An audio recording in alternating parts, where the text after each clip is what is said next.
Welcome back for another helping of oysters, clams, and cockles. I'm your host, Ross Boland, joined today, as always, by your other host, Mr. Barrett Dudley, to bring you the best TV shows and movies weekly in an easily digestible podcast packed with laughs. Barrett, how goes it on this fine Tuesday? Oh, well, hello.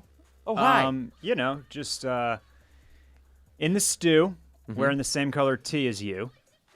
We do match a little. It's Yeah, a little awkward. which is cool. Which on is the video. fun. YouTube.com/Boland What are we? Media. We're like the Tope twins, I would say. We're oatmeal boys. We're oatmeal boys, yeah. So it's all good.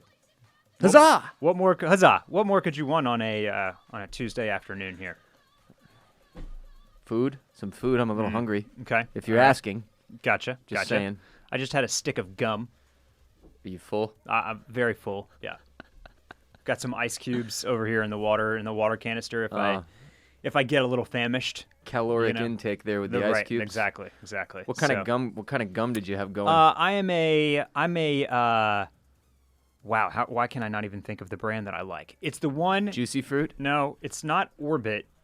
Maybe it's Orbit. It's the one. It slides out and you punch it out. Is it Dentine? Is it Dentine Ice? I don't know. I'm a big league chew guy. No, you're not. No, I'm not anymore. I I'm think not a it's gum guy anymore. No, it's not. I don't think it's. No, it is Dentine Ice. It's Dentine Ice. Dentine Ice. That's what I like. I'm a Dentine Ice boy. Can we catch a Dentine Ice sponsorship? Dentine Ice people, get at us. We'd love to talk. Wait, no, it's not Dentine Ice. Never mind. Shit. Dentine Ice, you're out. Which gum do I like? You're out. I guess. Damn it, Ross. Hey, look, man. It's not my fault. You've got no. Now you've got me all. Now you've got me all crazed to figure flustered. out what the gum is that I like. What the hell did you put in your mouth? What the hell? We're starting out with everyone's favorite segment today before diving back into Eclipse. HBO. It's Eclipse. There Eclipse we go. gum. Thank you. That was gonna drive me crazy. I'm a big I like the Winterfrost. It's the dark blue packaging. Winter Frost. Winterfrost. Eclipse. Okay.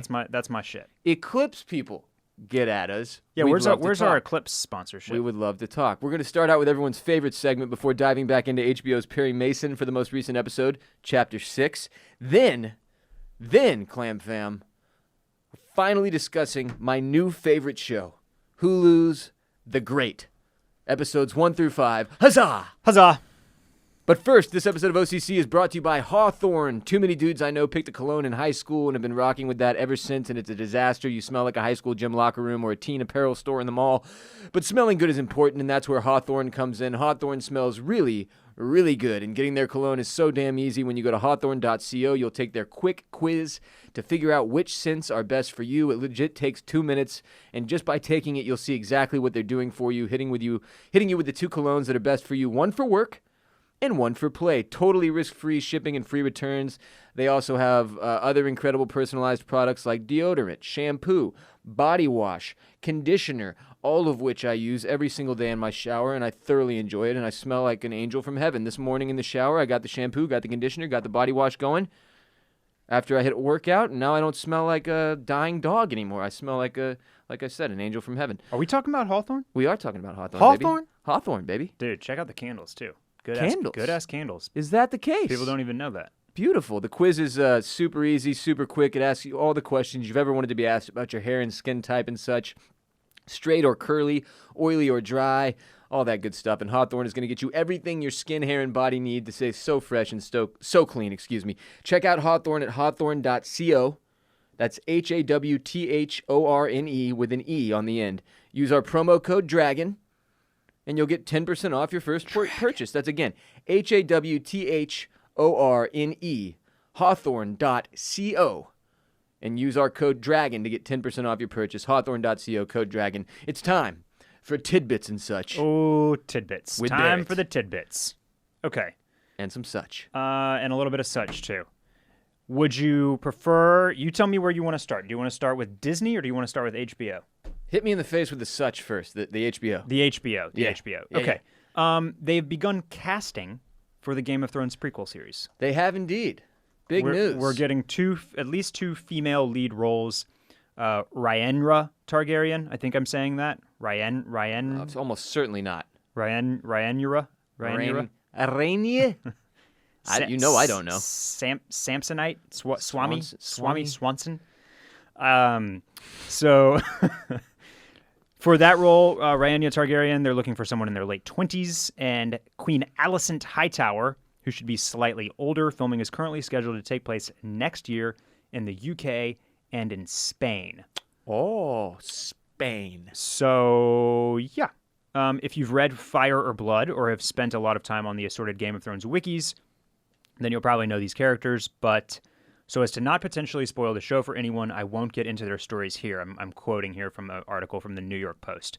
Anyway, so just a real tidbit there that the Game of Thrones prequel has begun casting. They are expecting to shoot at some point next year. And Called House of the Dragon? Called House of the Dragon. And Dope logo, we by the way. believe that the series will come to HBO in 2022. Now, That doesn't seem very far away at all. so, well, to me, it does seem far away. It's just we've talked about this before, so I won't dwell on it. But Sure. it's a misfire to have Game of Thrones And then not be have off it the air, immediately ready. off Game of Thrones air for 3 years. Fair enough. Like that's just, I mean, obviously, pandemic has thrown a wrench in the wheel here. I expect that without it, they would have gotten this thing on in 21.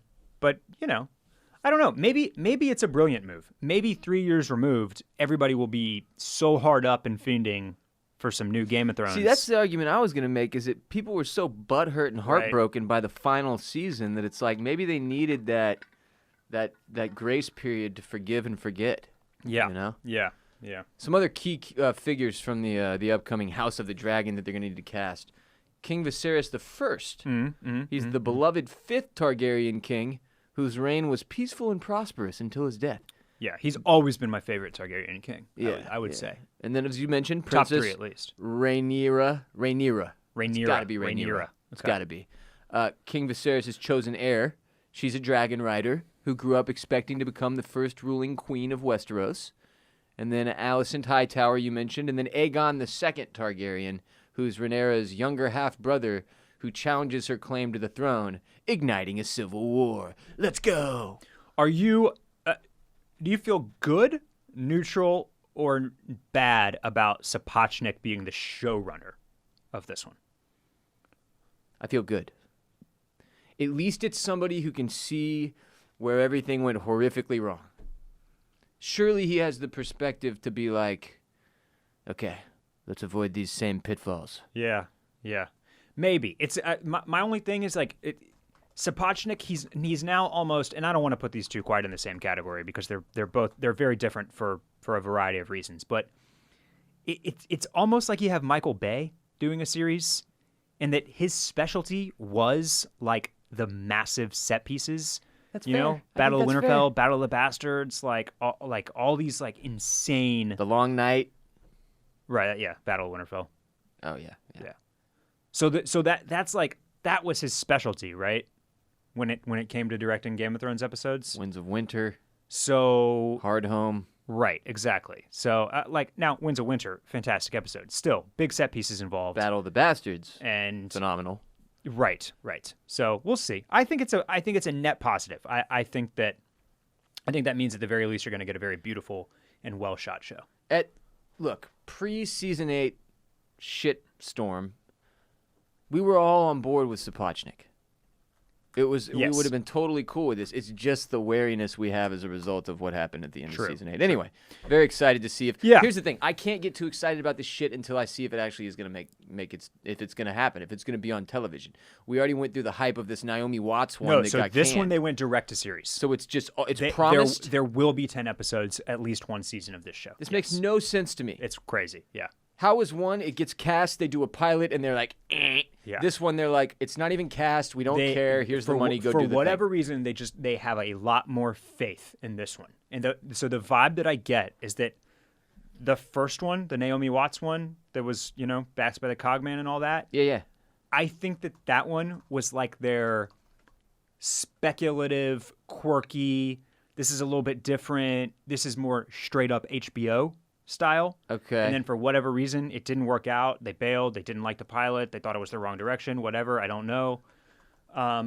This one feels like it's directed at HBO Max. This feels like the AT&T execs were like, you know what we need? More CGI dragons. Ah. So this one feels like the kind of, this is right up the gut, very low risk. They're running the football. The big action scenes, more dragons. It's like, oh yeah, people love those dragons. So that concerns me. They love those dragons. But also, I mean, it was only a matter of time before HBO made a pivot to keep up with the likes of Netflix so that's by what I'm doing saying. more Like, generic. this one feels more like they're, this is for everybody. Yeah. You don't even have to be able to read. Yes. Look at the dragons and how they flame. Speaking of prequels, while I'm here on this tidbit, there's going to be a prequel series of The Witcher on Netflix called The Witcher Blood Origin. I don't know any more than that, Ross. I've heard it described as a live action prequel, which I never know what that means. I truly don't. Does that mean there's humans? Sometimes that means it's animated, but not really, like The Lion King. Remember? That was a live-action remake. Right, but The Witcher was... Okay, I guess they have to say that because it was a video game? Maybe? To clarify that, like, it's not going to be animated, it's going to be humans? Yeah, but yeah, so this is interesting. It's going back 1,200 years before Henry Cavill's The Witcher. Do we need to... Did we need to do this? It's very soon. It's very soon for a Witcher prequel, is it not? We're one season into The Witcher, and now they're working on a prequel? That's correct. What this tells me here, if I'm reading, in between the lines, Witcher was a big success for Netflix. Apparently. Jesus. Yeah. Blood Origin. Yeah. All right. Well, a 6-part live-action limited series. See, I don't know what that means. Here's what I wonder. Did they get some fucking gnarly, badass 6-episode script that is going to give even more fuel to The Witcher by giving us background in prequel form? That's possible. Maybe that's the aim here. Is to, because you and I, we enjoyed The Witcher, but we weren't like fanboying out or anything. We weren't like bonkers for waiting for season 2. Yeah. I mean, I'm gonna watch it when it comes out. But that being said, maybe this throws more coal into the old steam engine there. Yeah, could be. Okay, back to a quick HBO tidbit here. Really more some such, I guess. I was kind of amped up for this documentary about the Golden State Killer, otherwise known as Earons, the East Area rapist and the original Night Stalker, I believe ONS stands he for. got himself a lot of names, this guy. So I started episode 1 over the weekend on HBO. Oh, no. And I have finally reached a show that I cannot watch in the pandemic. Because it's too dark? I can't do this one. It's for whatever reason, this is hitting different buttons than like all the Ted Bundy shit. Really? And now I'm so in. And I can't do. I just can't do it. I've had. Was it too grisly? Like, is it the tone of it? No, what is it? It's there. There is something about this guy's crimes that feels so much more invasive and so much. This dude is the realest motherfucker out there. Like, as far as serial killers go, what he was doing. Like, he was going into your house. He's way more BTK than Ted Bundy. You know how Ted Bundy was like this charming guy that was like sick inside, but he was kind of swindling these girls. Yeah. Like charming them into the bad situations at in a lot of instances. Right. So you take that knowledge and like for for us, it's like, well, we're not women. Like, you know what I mean? Like you can remove yourself from that. Right. Because of the way that he was operating. Earons was coming into your house, setting up all of his shit beforehand, then leaving, then coming back, and then getting into your house and raping people over and over and over again. Have you heard of his dishes trick? No. So he would make the girlfriends or the wives tie up the husbands in the bed on their stomach, and then he would go to the kitchen and grab a stack of dishes, and he would put the dishes on the dude's back and be like, if I hear these rattle or move or fall, your girlfriend or your wife is dead. Oh. So he did really fucking evil shit. Like, just and look, Ted Bundy also, but more okay. It's like also realistic... straight up evil. But this is on another level as far as like this shit could happen to you. Right. Because Okay, this I guy's understand what you mean. Because this guy's breaking into your house, and it's just Just brutal crimes brutal at crime, a base yeah. level, done with like simple strategies that you could think of as a normal human being. Yes. Like you don't have to have Ted Bundy's brain to come up with this shit. yeah.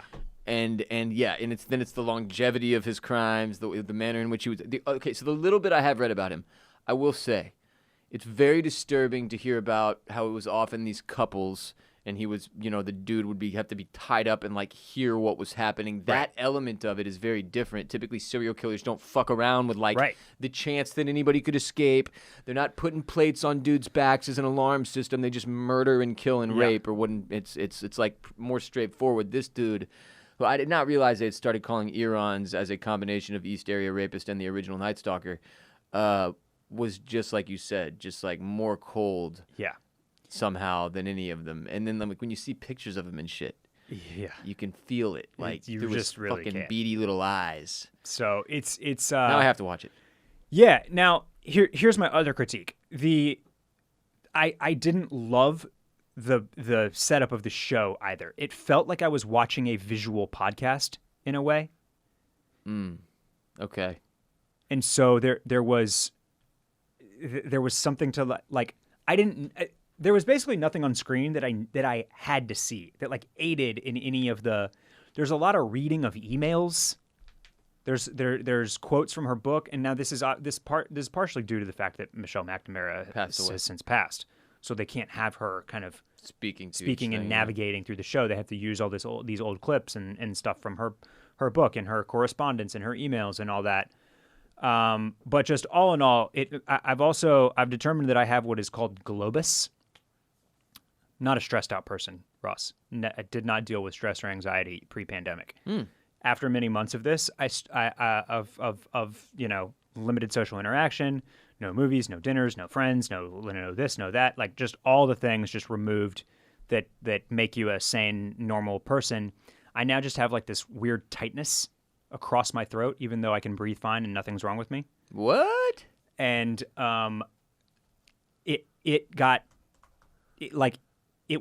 so bad while watching this episode of television that I like felt like I was on the verge of having a panic attack. Oh fuck. So, long story short, I'll Be Gone in the Dark is a no for me. Globus hystericus. Yeah. Wow, I have never heard of this. I had never heard of it either. But I kept googling around trying to figure out what the hell was wrong with me. And this is what you landed on. And this is what I landed on. It's because it can be triggered by emotional stress and anxiety. Holy fuck. Among other things. I'm going to have to research this some. So. Very interesting. Well, I guess I'll watch it. See what you think. You can earmuffs and I'll talk about it or something. I can't not watch the Golden State Killer doc on Netflix. I just maybe based on your reaction at the very least. It's not something I'm rushing to get to. It's on HBO. HBO, not excuse Netflix. me. But HBO. I'll be interested to get your take on whether you think it's watchable. Okay. Like beyond I would rather I'm still interested in this case once things are a little bit calmer and my life is put back together in a more normal fashion. 2025. I would be right, exactly. I would be interested in listening to a podcast or something about this. Uh-huh. But the show, the visual element of it. And it just wasn't.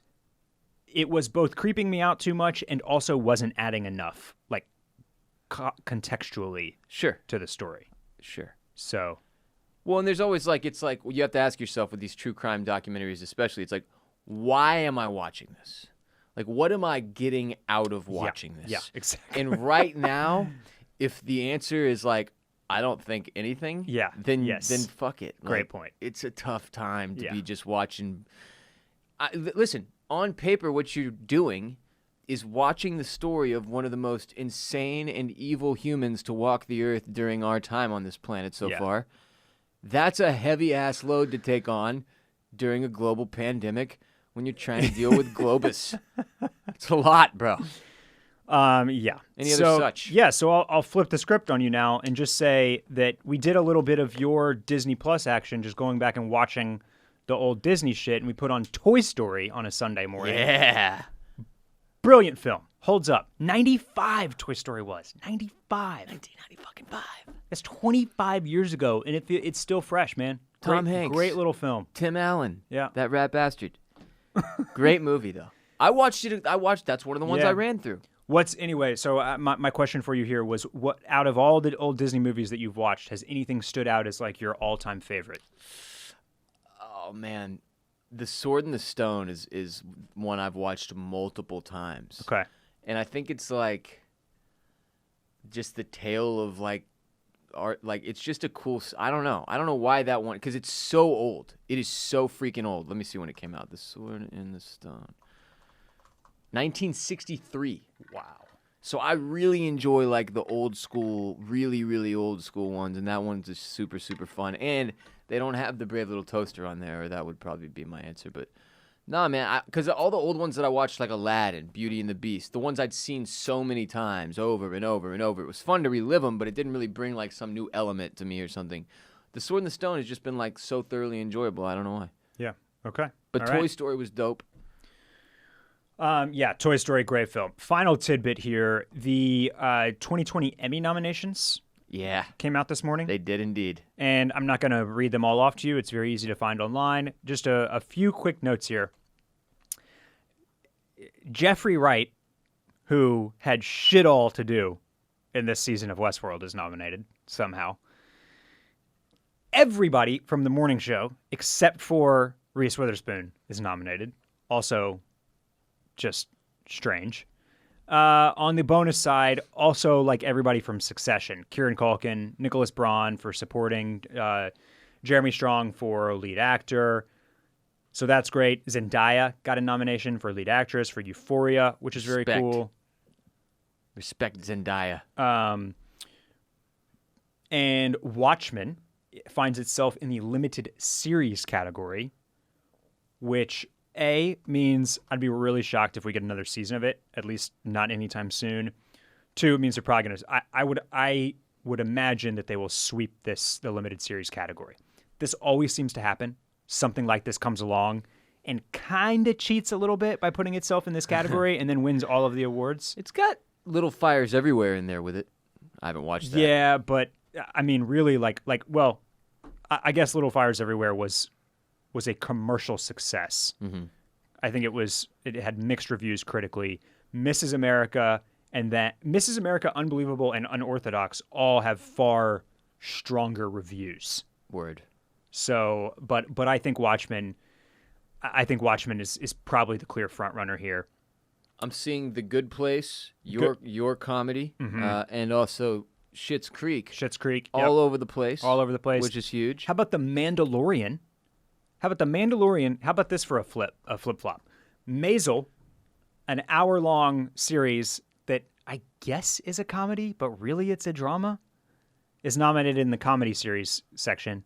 And The Mandalorian is in drama. A little half-hour, Star Wars funsies, which I would argue almost maybe more so belongs in the comedy. Yeah. Is in the drama. This is the thing about the freaking Emmys and the Academy Awards, and they just don't seem to be able to get their categories straight. And it's also complicated. I'll say this is some heavy-ass competition in Best Drama with Better Call Saul, Ozark, and Succession. Ozark, Killing Eve. This is how The Handmaid's Tale got in there. I do not know.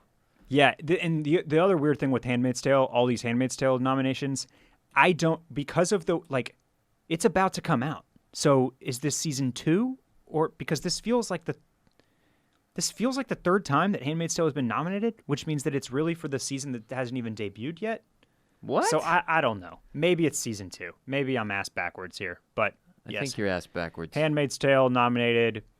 Netflix smashed the record for most noms with 160, breaking the record set by HBO last year. HBO had 107 this year, coming in second.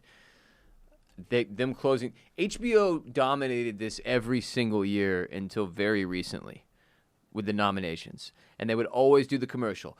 Again, the most nominations for the Emmys. And it would like flash through every show. And it's like, it has to be killing them not to be able to do those badass fucking promos that they normally do. Yeah. What are they going to do? Second behind Netflix. No, dude. Like, they need to get back up there. Yeah. And I got to say, based on volume, Netflix is 160 compared to HBO's 107. The 107 is still much more impressive to me.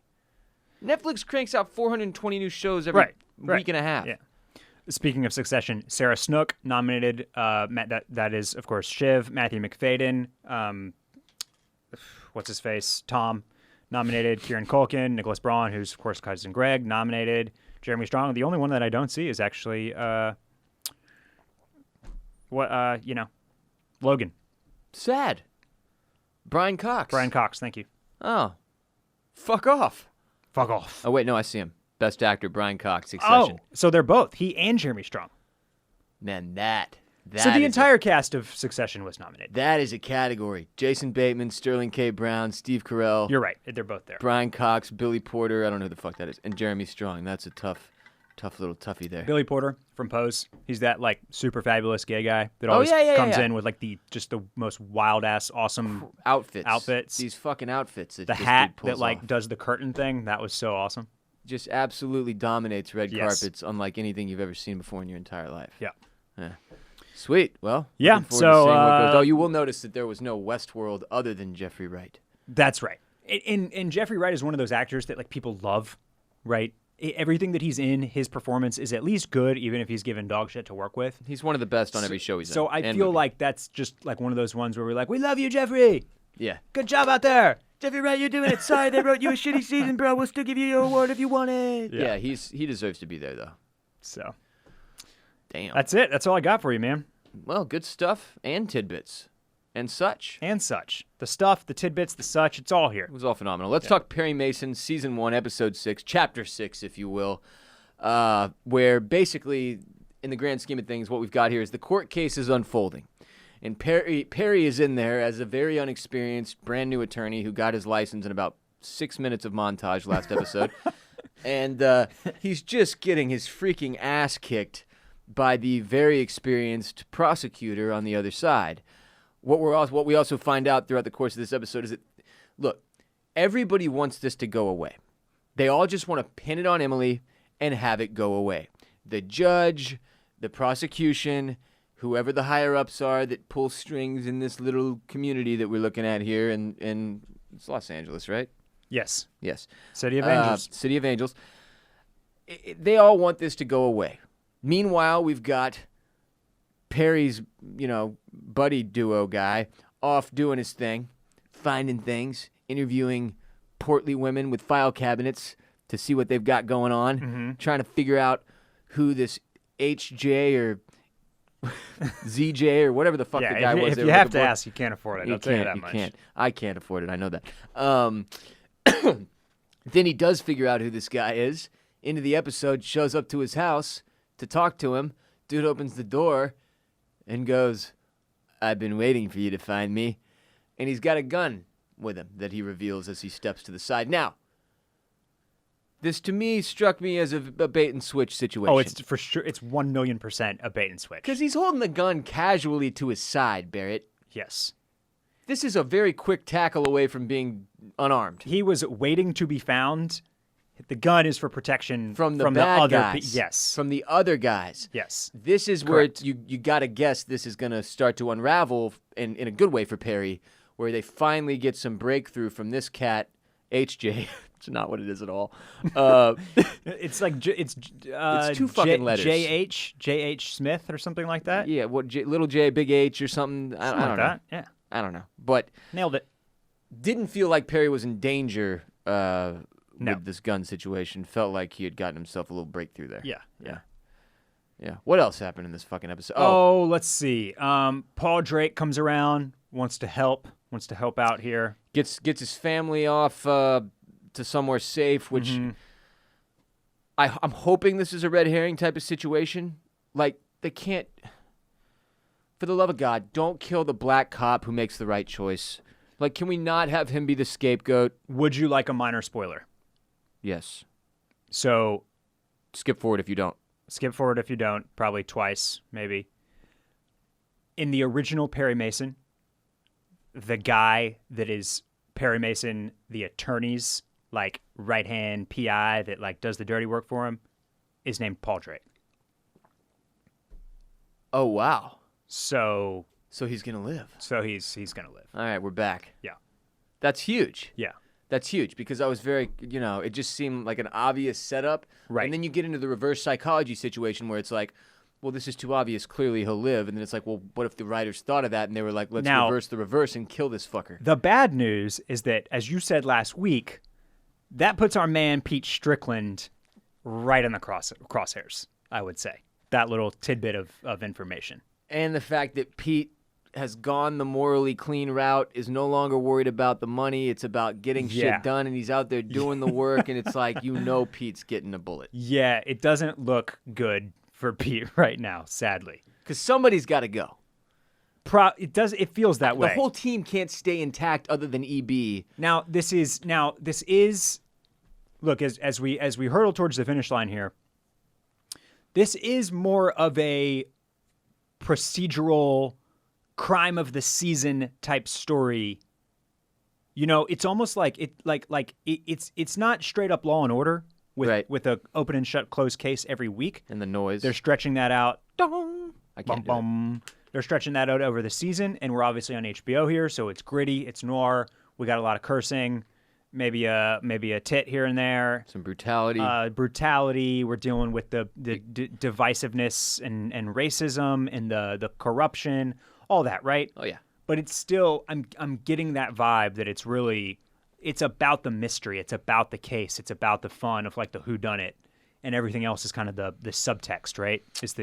Are the B storylines. Sure. So in that sense, it's like they don't have to kill off anybody. Nah, you're right. But if they do, we're worried for Pete. And again, it's HBO, so they might take that turn. We're worried about Pete, yes, with good reason. We have given him a lot of credit already, but Stephen Root, as the prosecutor, he's just unbelievable. He's very good. Where he first of all, he makes you hate him so much, but when he turns on Emily and says straight up that she killed her child, and the way that this fool's eyes get like 3 times bigger on his head, like on my couch, I was like, fuck, he's coming for me next. Yeah. Having the woman come up on the stand and straight up lie struck me as just one of those moments where it's like, look, dude, we all know you're sworn to the truth, the whole truth, and nothing but the truth when you go up on the stand. And you put your hand on a Bible and all that. In what reality do we believe that there's not enough morally corrupt people that would go up on the stand and lie? It's just something that I never really think about, that it would be so easy for a prosecution, to get, or a defense really, to get someone to lie on the stand. And this woman tells a bold-faced lie that legit sets the courtroom on fire. Like, everybody's up out of their chairs. It looks terrible for Emily. The jury at this point is just physically disgusted with her. I think people are literally clutching their pearls. Yes. People were like, horror! Murderer! Billy Costa! And it's like, I just don't. Anyway, Stephen Root. Yeah, freak. he's freak of an actor. He's great. Let's see. I was going to say something else there when you were talking about that, and it's gone. The 2 cops. Okay, so one cop approaches. Ennis and Holcomb. Yeah, they're. Which one's dirtier? So Ennis is the one that they like for the crime. Okay. He's the one that straight up looks like a 1930s bad guy. And almost, look, he should be going, look here, see? Look here, copper. The thing you did wrong was you didn't suspect me, see? Yeah, exactly. So his buddy, Holcomb, shows up to his house and is like, dude, what the hell have you done? And I fully expect Ennis to murder this cat and like put him in the trunk right there. But Ennis is like, well, I'll tell you. I got mixed up in some stuff, you see? Yeah. And it went horribly wrong from there. And Holcomb's like, who else can think? And you think Holcomb's like Breaking Good? Yes. And then the opposite. He's like, who else could pin you, like finger you for this? And he's like, well, I've got a list here, see? And he's like, let's kill them all. And you're like, oh, fuck. So, I mean, I got to imagine. Bad news. Pete Strickland is yes. Oh, I didn't even tie those two. He got by these cops, probably. Damn. Because he's out asking a lot of questions, man. He is. He's doing too good of a job, some say. Just doing too good of a job. For free, too. Yeah. Doesn't even care about the money anymore, man.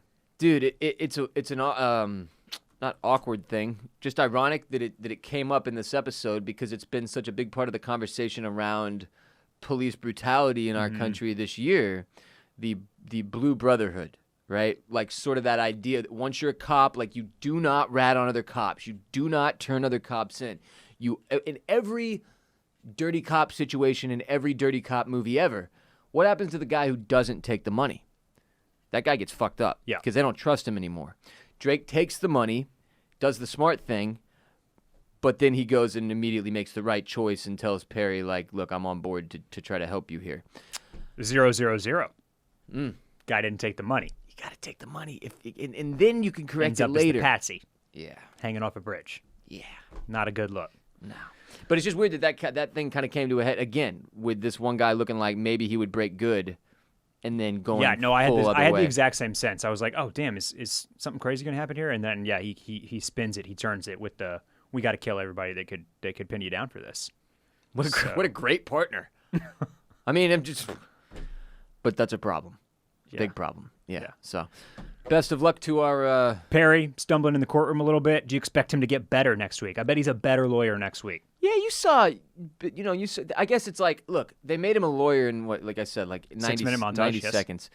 They couldn't have just had him also dominant in the courtroom against Stephen Root, who's like this godlike prosecutor. Right. So, yeah, I think we'll see little incremental improvements and then a big breakthrough at some point where he'll get to take a dump on Stephen Root's face, which I look forward to. Were you noticing the old courtroom and like the differences between a modern courtroom and like this old one? No.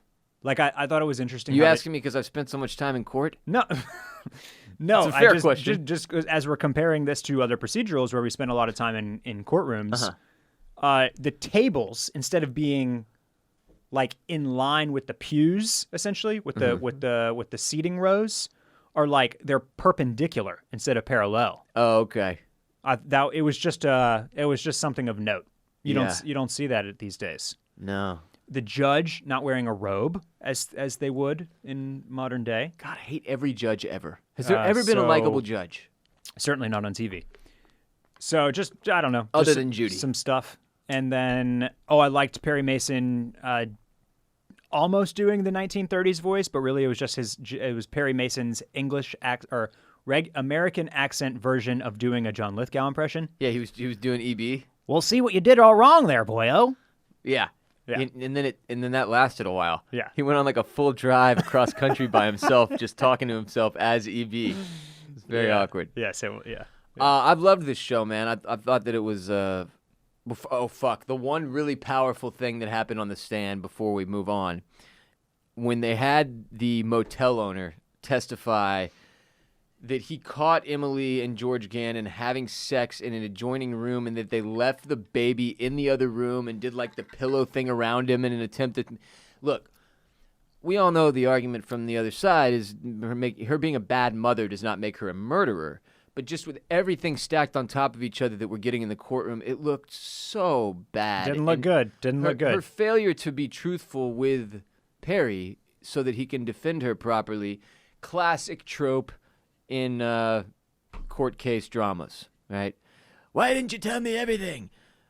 I'm your attorney. How can I protect you if I don't have all the details? Right. That shit We've heard yelled 1,000 times. I've loved the momentum build here. I'm looking forward to this attempted resurrection that will almost certainly go horribly wrong. We all know that baby Charlie cannot be resurrected. That's not a thing that's going to happen. So what will happen?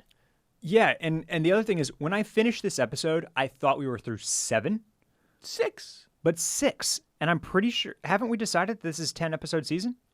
I shall check. Or is it only 8? I thought it was 8, but I've been wrong on this recently. I know, we always get this wrong. They change it up too much on us, you know? 8. It is only 8. Yes. Okay, that makes way more sense. I was curious as to how we were going to fill 4 more episodes. Yeah, it feels like we're, like you said, hurtling towards the finish line already. So next week is the penultimate, which, as we know, action-packed. Big things are going to happen. Yes. Typically. Oh, I was also just going to say about we were talking about the witness. This is what I wanted to say. It's one of the things that I feel like is very different in real life versus TV courtroom drama, But this is why, like, that's one of the reasons I think that eyewitnesses are considered such weak evidence. Because anybody can get up there and say whatever the hell. Because anybody can get up there and say, and people are dumb forgetful. Like, in the classic thing of like, hey, what'd you have for lunch last Wednesday? That was the most frustrating thing about Adnan Syed's... yeah. I don't remember shit from exactly. fucking... There's no way I could tell you what I was doing recall all like the details of something that you did 2 months ago on a random-ass weekday. If somebody's like... You're not going to remember shit. 4th of July, 2017, what'd you do? It would take me hours to piece that back together, dude. Yes, exactly. Hours. So eyewitnesses in general are not really considered all that credible as far as courtroom evidence goes. It's probably a good thing. So, yeah. Oh, God. Matthew Rhys's performance when he first gets up and stumbles and he needs a glass of water very, very badly, then refuses to go get it, then starts to go get it, then stops, coughs again, has to take it from the prosecution. That was just like the most meet the parents awkwardness of all time. Yes, just some really grade A acting. He's a Top Gun actor. Top Gun That actor. Matthew Rhys. Top Gun actor. actor. Also, big props to Chris Chalk. Yes. The guy who plays Officer Drake. He has been phenomenal throughout. I don't think I've ever seen him in anything else. Yeah. My introduction to him. He kind of has a familiar face, but I can't pin it. I don't think I've seen him on anything else personally. I'm gonna IMDb this dude right quick just to make sure that we're not the stupidest human beings. And he's in 12 Years a Slave, When They See Us, Detroit, and then he did some Gotham. Okay. And The Newsroom. What the fuck? The Newsroom? Now we did stop watching I never made it through all the way through The Newsroom, so I bet that was a later season. I think I did make it all the way through The Newsroom. And that's where I know him from, perhaps. Didn't I make it all the way through The Newsroom? Did you? Yes, dude. Yes. Yes. Thank you, Ross. You're welcome, Ross. That's all I got on Perry Mason. You ready to move on to The Great? I'm ready to move on. Yeah. Huzzah! Huzzah! Let's talk about The Great on Hulu, Season 1, Episodes 1 through 5, the first half of the season. If you are not watching The Great on Hulu, you're done with today's episode. Skip forward to the announcements and conclusion. Do not spoil this for yourself, as it is almost certainly... Actually, I can guarantee you it will be in my top 10 favorite shows of 2020. Guarantee you. Now, where it ends up will depend on the final 5 episodes of the season for me. Barrett has seen them all in full, so he's going to have to be careful here as to not spoil everything for me. The final scene that I have seen, is the insane aunt of Peter the Not-So-Great bringing in the body of Ivan to show everybody that he's dead as Peter comes out of his arsenic poison-induced dream state to declare that he is hungry. Yeah. And holy shit, this show is fucking ridiculous. The amount of broken glass alone. I don't know what it is about the noise of glass breaking that really brings me joy. Why do you think they did it so often? When I play Warzone, I just jump through windows over and over the whole time because I really enjoy the sound of the glass breaking. It's also just such a brilliant little way to show you life in a high court back in this era, right? Because even the richest of the rich these days, even the 0.1% of the 1%, like those types of people have quote unquote help, but like they were you were just demolishing and trashing your own place of residence constantly here, and just having it continuously picked up, cleaned, and restored for you. Yes. I mean, just the difference between like the treatment of the in the caste system essentially is just so markedly unique to this time period. This show has made it's framed up several things for me in a greater scope. One of which is how many of our world leaders over the course of human history had to have been just absolutely batshit like this guy, Peter, because they were literally born into it. Comparatively, now we elect leaders that are absolutely batshit, and I'm not just talking shit about the United States. Globally, we have a lot of batshit crazy leadership, but oh my God, back in the day, unchecked by the likes of social media, the news, etc., yeah, guys like this were absolutely just running rampant, doing whatever they wanted all of the time. He literally can't even remember why he's at war with Sweden, which is almost certainly a direct shot at George W. Bush at this point because they brought it up so many different. And he keeps being like, "Well, my dad defeated the Swedish, so I needed to," and then he like trails off in his thought and can't even fucking. But it just keeps making me think like, how many world leaders in these monarchies ended up being completely unstable, potentially sociopathic, bipolar. There's a lot of inbreeding going on. Yep. I mean, a lot of countries ended up with crazy people at the helm for generations. And it's no wonder that a whole bunch of serfs and innocent, otherwise citizens died in their little wars and shit. Yeah. In horrible ways. Yeah, and I mean, we experience and deal with all sorts of terrible entitlement in our own way in present modern culture. But you flash back to these leaders that truly thought that they were ordained by God. Yes, ordained by God in some sort of manifest destiny to be the rulers, to be the conquerors, to be the kings and the monarchs and the leaders of whichever country. Like that's basically like having nothing but yes men surrounded you on steroids and crack. He right? will repeat. He will say a joke, then turn around and, "Gents, I just said," and repeat it to them, and then they all laugh. That's happened like, 8 or 9 times through 5 episodes, and it kills me every single time. Recurring theme. So goddamn funny. I'm trying to think of what else big picture stuff is going on right now. So he's clearly survived. Peter has found himself in what I can only imagine is a transformative moment where he has now been affected. I'll give you a hint. I watched the first 10 minutes of the next episode too. He has been affected by what has just occurred. This almost death, this assassination is going to result in him acting differently than he has acted through the first 5 episodes in some way, shape, or form. On the other hand, we have Catherine trying to figure out, she's trying to plan a coup, right? With Olo, she's got this lover, she's got her bestie who's the serf servant of hers, who, by the way, I still haven't gotten the story on what exactly her dad, the servant girl's dad, did to fuck their entire family out of their former residence where now the evil Madam whatever lives. She goes in and hugs the dog that one day, and you can tell she was, and then she gets the shit caned out of her as a result. But all she said so far is that her dad fucked their family out of their position in society, and now she's a serf person. And now she's I'm assuming we'll get more on that. She is one. I mean, every performance in this show is incredible. It's one of the reasons why it's so good. But I especially love just the attitude and sass that she brings to the story. She's really, really good in that role.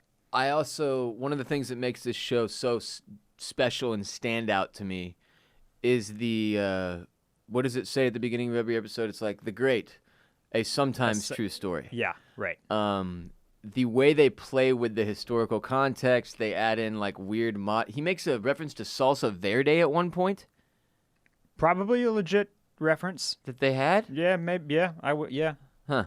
But there's cool little elements of at one point, her assigned lover, who ends up just being solid all around lover, rolls off of Catherine, and he goes, "Wow," and she's like, "What's wow?" And he's like, "I don't know. It just felt right in the moment."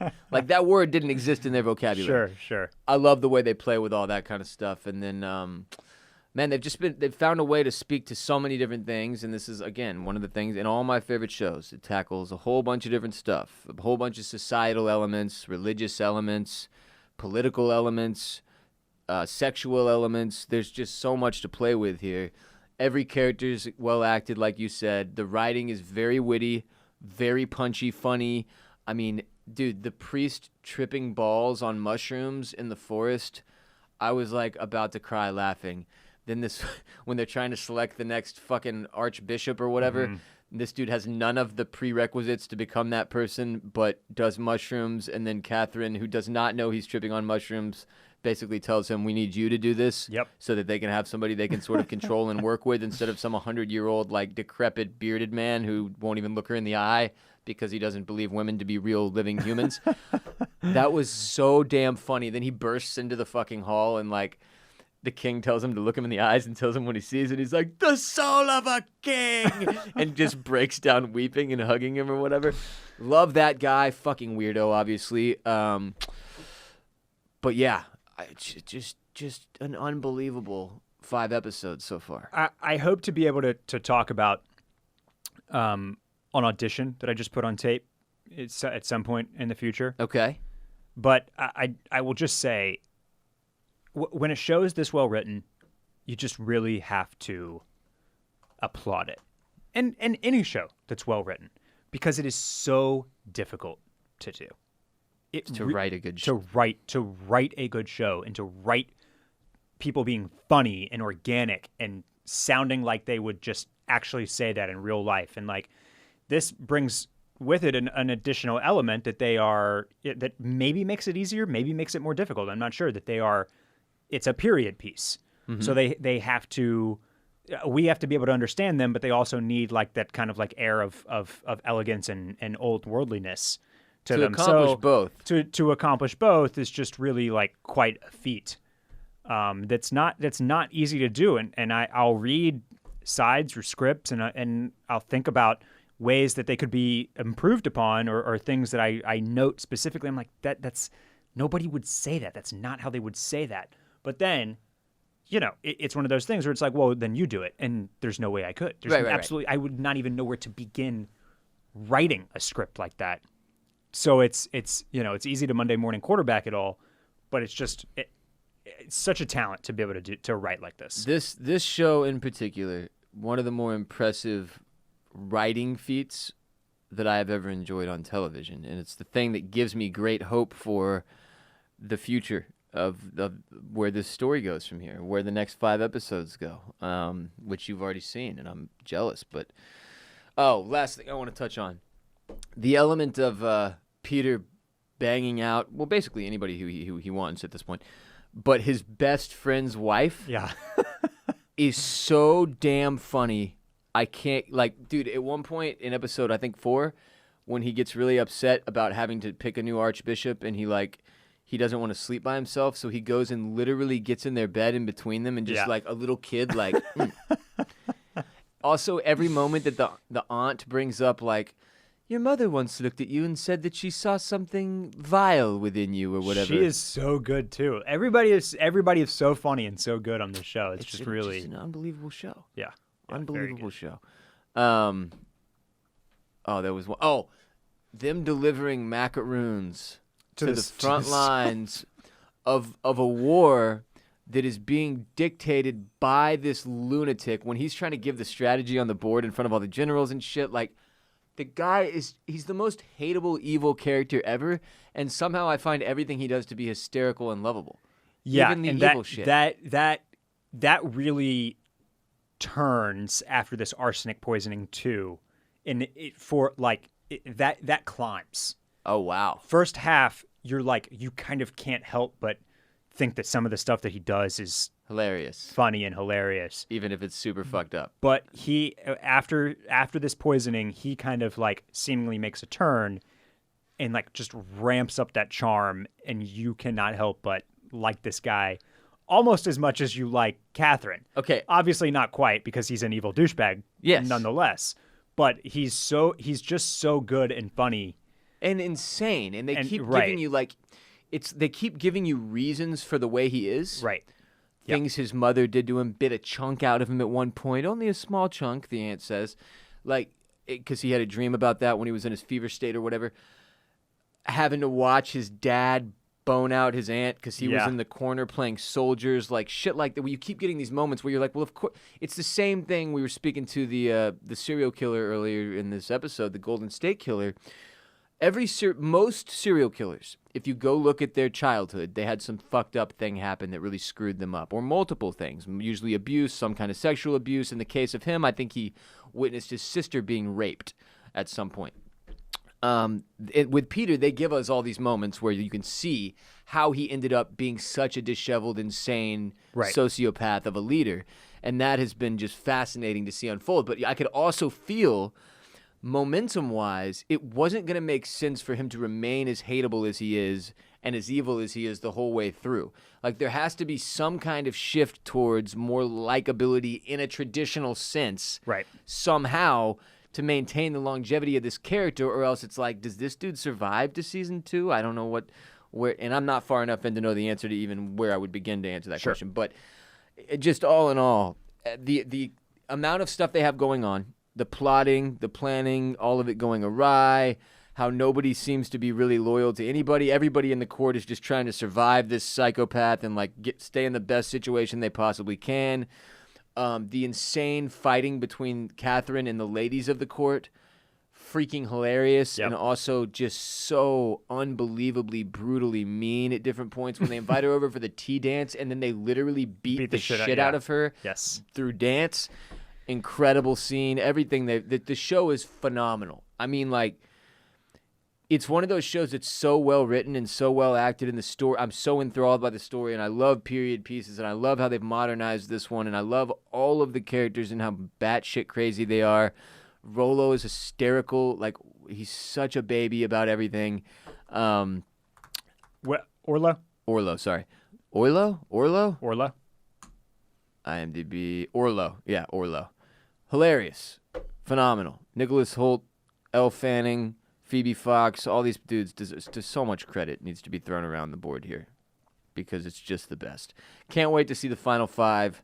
Any other notes on The Great? That's it, man. I'm looking forward to for you to wrap up the back half of the season and get to talk a little bit more about what happens. About the rest of it, yeah. I'm almost certainly going to be done by next week because I like it that much and I've been burning through it hard. So next week we'll do Perry Mason's penultimate episode. Yep. We will talk The Great Season 1 in full. Very good. And then maybe some tidbits and such are a top 5 as well. We'll have to wait and see. And that will do it for today's episode of OCC. Huge thanks to our sponsor today, Hawthorne, for supporting the show. Hit that URL, hawthorne.co, HAWTHORNE.co, and use the code DRAGON to get yourself, 10% off? 10% off. 10% off your purchase when you use the code DRAGON. There you go. You can also support us directly. Support OCC, this show, directly in exchange for 3 or 4 exclusive ad-free premium episodes every single month by going to patreon.com/oysters, clams, cockles. That's Patreon, patreon.com/oysters, clams, cockles. Patreon is simply a platform that allows content creators such as Barrett and I, to bring you more without the support of advertising, traditional advertising, circumventing it, if you will, as Job would say. And this upcoming week, this Thursday, we will have our Mollusk Militia exclusive hotline call extravaganza for all the members of the Mollusk Militia tier on patreon.com/oysters, clams, cockles, where the entire episode is driven by their hotline calls on their exclusive hotline just for members of the Mollusk Militia. So if you're in the Mollusk Militia, get your calls in now. About anything. You can ask about anything and everything. Perry Mason, The Great. Yes. It could be about Globus, if you want to talk more Globus. And also, just, if you already are on Patreon and you liked what we did a couple of weeks ago where we just kind of came up with questions and took questions from y'all, anything like that is fair game for a Mollusk Militia hotline call episode as well. If you just have a general question that you want to throw our way, hit us. Hit us with them. Patreon.com/oysters, clams, cockles to support the podcast and get additional ad-free exclusive OCC every week if you're in the Mollusk Militia, or, of course, 3 weeks of the month if you're in the Crustacean Nation. Just $5 to join the Crustacean Nation. That's the minimum pledge, and you can do whatever number you want from there. Patreon.com/oysters, clams, cockles. Go check it out. Follow us on social media for updates and fun content from the best in TV and movies that you can find on the whole of the internet. On Instagram, @oysters, clams, cockles. On Twitter, @clams and cockles. And on Facebook.com/oysters, clams, cockles. I'm Ross Bolin, and you can follow me @WRBolin, WRBOLEN. On Instagram, Snapchat, and Twitter, and listen to my other show, the Ross Bolin Podcast, where we tackle mental health with a lot of comedy and humor and all kinds of other subjects, but an emphasis on mental health and comedy. It's available wherever OCC is available. The Ross Bolin Podcast. Go give it a listen. Just hired a new co-host. He's 21 years old. For all you Gen Z fuckers who need somebody that's more your age, I got your back. Barrett, where can we follow you on social media and hear more of your beautiful voice, sir? Find me @Barrett Dudley on Twitter or Instagram or both. And then you can check out the Club Cool Podcast. Phil was back in the studio with me last week. And then, of course, Ross joined a couple of weeks ago to talk more Dave, specifically the unbelievable style elements of the show. If you have not listened to that episode of Club Cool yet, you're breaking my heart. And more from Ross and I. And yeah, man, go check us out. Go check us out on. Go check Oysters, Clams, Cockles out on Patreon. Again, we did a little tease, but I think we've got some cool stuff headed your way pretty soon there. So Indeed. Oh, there was one other thing I wanted to say. Oh, if you want to watch today's episode, if you want to watch episodes in full, they're available on youtube.com/BolinMedia, usually a few hours after the podcast is up because video takes a little bit longer to render and such. That's just the way of technology. But youtube.com/BolinMedia to watch episodes of Oysters, Clams, and Cockles and the Ross Bolin podcast. That will do it. Until our next helping. Goodbye, friends. Tope Twins out.